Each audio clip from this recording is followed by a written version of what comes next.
Hey, what is up, you sexy beast? GhostSickness Tristan here, and today I'm literally recording this commentary right now with my comforter over my head and wrapped around my monitor to reduce echo. So I don't know if you guys can notice a difference or not, but I posted a picture on Twitter. It looks like this. I'm slaying it right now, ladies and gentlemen.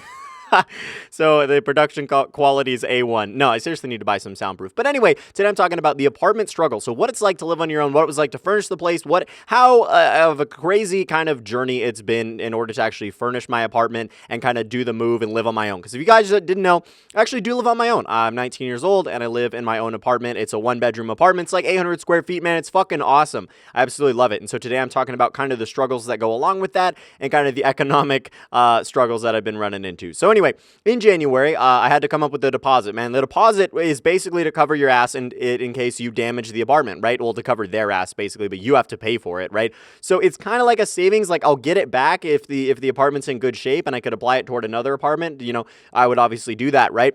Unless I'm going to stay here, then it would just extend toward me still staying here, right? So the deposit was like $1,700, and I'm like, God damn, man, I got to come up with that kind of money. So I had to come up with that kind of money, and it was pretty difficult, man, using like student loans, the YouTube money, as well as that Best Buy money, man. So it was pretty good. I ended up coming up with that, luckily, and then I had to do the move, right? So moving, I had to pay for the, U-Haul. I had to do all that sorts of stuff, man. It wasn't too bad, actually. The move only cost like $40. But anyway, the U-Haul wasn't too expensive. It wasn't that bad. We did it in all in one day.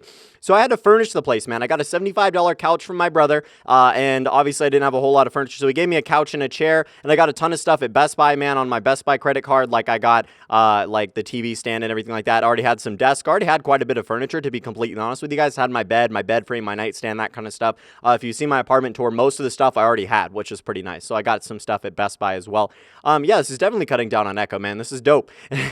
Anyway, I just look fucking ridiculous and my windows are open. Like, hey, neighbors. Howdy, neighbors. You can see me. Y'all can see me. I don't know why I went all that accent or whatever. But anyway, guys. So yeah, I had to do all that, and then I had to do grocery shopping, man. Obviously, I gotta have food to eat at this fucking apartment, man. I didn't know what to do. I'm like going to the store like, yo, Cheez-Its and fucking Captain Crunch and all this other shit. And I'm like, wait a minute, that isn't healthy. I'm trying to be somewhat healthy. And so let's go to Costco, man. Let's get some fucking trail mix in there. And I'm totally healthy, man. Some fucking all sorts of stuff. I kind of held off on purchasing meat because I didn't really know what to do, like when I would cook it or if it would go bad or whatever. But I purchased chicken a couple times and beef a couple times as well. And so, yeah, I mean, I'm pretty restricted on that stuff, though. I mean, obviously, I'm not a vegetarian or a vegan or anything like that. But, yeah, so grocery shopping's been kind of interesting because I'm like, shit, will I actually cook this? Will I actually eat it? Fuck, it expired. You know what I mean? Like, the bread's gone bad a couple times, and it's just shit I don't eat, man. I don't know. And so I'm trying to kind of cater my shopping, my grocery shopping for me. And that's pretty fucking difficult because I'm on my own, man. I'm fucking clueless here. So anyway, so for February, man, the February 1st, so I had to come up with like $1,700 to basically cover, my deposit and everything like that at the end of January. And then the first day of February, I had to come up with rent, man. That's like $700. And I'm like, fucking A, man. So I had to come up with rent, and I'm like, oh my God, fucking scrapping, putting a shit ton of, stuff on my credit cards. Not a shit ton of stuff, but, several $100s worth on my credit cards, man, just to make ends meet and be able to come up with the cash and actually pay rent on the 1st of February because it's prorated, right? So basically what that means is you have to pay on February 1st for the month of February. You have to pay rent for that entire month. And so I'm like, fucking A, man. So I ended up paying that, and that ended up working out okay. So, and then I ended up paying off my credit cards in February, pretty much. And I got more house stuff and went grocery shopping. So I was pretty low on credit card debt that I had accumulated from all this shopping and going to Texas at the end of January, man. It has been fucking crazy. And I'm still kind of catching up a little bit. I don't know, kind of catching up on some more recent purchases. But that's different from all this other stuff. So as you guys can see, the financial struggles are real already.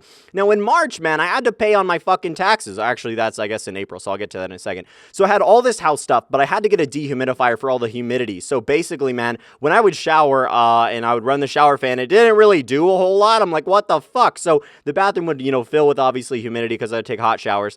And then all that humidity would dissipate once I opened the shower door, half an hour later after you leaving it closed, running the fan, right, to get most of that humidity out. So I'm like, what the fuck is wrong with my fan, man? This shit ain't working. So I went to my apartment, guys, and I was like, hey, so can you guys fix my fan? And they're like, absolutely, sure. You'll see if it's broken or whatever. So they sent the guy over, and I was here, and he tested it. He's like, yeah, man, this fan's not working. It sucks. It doesn't suck, So I'm like, okay, cool, man. So fix it. So he fixed it. that went well, and now my shower's working a little bit better, but the dehumidifier still helps, man. So if you guys don't know, I live in a desert, right? I live in a fucking desert here, and I'm used to, like, I don't know, 30% humidity. I don't know where you guys live or whatever, but is 30% like a good range? Because, you know, high humidity obviously is not very enjoyable in my opinion. So I got a dehumidifier, man, to keep the humidity down, even though my shower fan was now working, because I shower often, I use water a lot, you know what I mean? When I cook and stuff like that, when I boil water, it just produces a ton of humidity, and I live in an apartment with no central air, man. So literally, there's no fans besides I have a ceiling fan, right? That and the exhaust fan in the bathroom, and the ceiling fans in the living room, right? And so the heaters are built into the wall. There's no central air, anything like that. I have an air conditioner in the living room, which I don't use, and I will use during the summer, right? And I have one separate from my bedroom. So anyway, there's no like intake fans or like exhaust fans other than the one in the fucking bathroom, right? So you don't get a whole lot of fresh air in here, man. So I obviously try to air it out as much as possible, of course. But to keep the humidity down when I'm in here and when it's cold and shit like that, I got a dehumidifier. So I do not regret that purchase at all. Now in April, man, I'm like, okay, so there's a fucking gap in my window. I've noticed this for months. You know, obviously my ex-girlfriend and I noticed the gap and had kind of an issue with this. So I put my poster up in the window and I'm like, yeah, it's fucking fine. I have like this poster facing outward, right? And so they're like, I went to pay rent and they're like, I was questioning them about the window gap because nobody else has this fucking window gap, man. And they're like, yeah, on the newer apartments or whatever, the newly furnished apartments, you have the window gap simply because they droop, you know, all super long drapes droop in the living room, right? So I'll show you a video here of what the window gap looks like. So anyway, it's not a big deal, but it's still, in my opinion, kind of a big deal because people can see in and nobody else has this problem but me. And so I'm like, motherfucker, man. So I went and kind of complained about it. And I'm like, can you guys fix it? So they sent the dude over, the same dude who fixed my fan. It was a cool guy, by the way. I don't have any problems with the guy. It's just this fucking thing. So he's like, he looks at it, he's like, no, this 1 inch gap is totally normal, man. You're fucked. You know what I mean? We can't even get these blinds for you, and we're not going to. So I'm like, what the fuck ever, man. I'm keeping the poster up there. You know what I mean? So fighting the system, I guess. And so I'm keeping the poster up there, man. But I'm facing it inward so that they're not pissed. So it's just like the cardboard slab in the window. I don't know. I can fucking do that, right? I don't know. I'll see if they complain. I'll keep you guys posted.